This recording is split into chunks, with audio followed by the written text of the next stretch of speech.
બનાસકાંઠા જિલ્લો જ્યાં ખેડૂતો મુકાયા ચિંતામાં કેમ કે સતત 2 દિવસથી વાદળછાયા વાતાવરણ વચ્ચે વહેલી સવારે કમોસમી વરસાદ પડ્યો। ખેડૂતોને ચિંતા છે કે એરંડો, રાયડો, બટાટા અને જીરું સહિતના પાકને નુકસાની થઈ શકે છે। અગાઉ પણ કમોસમી વરસાદથી એરંડો, બટાકા સહિતના પાકમાં રોગ આવતા નુકસાન થયું હતું। ખેડૂતોનું કહેવું છે કે વાતાવરણમાં આવતા પલટાને લઈને ખેતી બરબાદ થઈ રહી છે। 2 દિવસથી વાદળવાયું રહે રાતે તો વરસાદ પણ પડ્યો। એમાં હવે આ સિઝન જે છે એ સિઝનમાં ઘણી બધી નુકસાન આવે છે।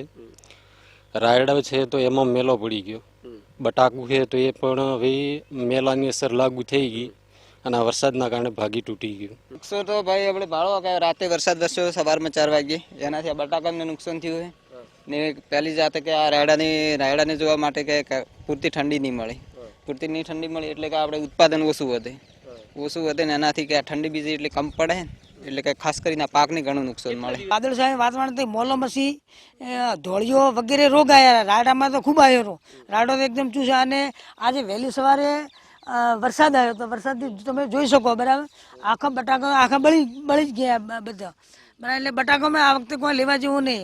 તે વારંવાર જો હવે એવું ખેડૂતો ઉપર માર પડે તો ખેડૂતો તો સેફટી બીજો કોઈ રસ્તો હોય જ નહીં સાહેબ બરાબર। જો સરકાર સહાય જાહેર કરે અને થોડા ઘણું આવે તો ખેડૂતોના કર્મનો પોંદડું હળગું જાય।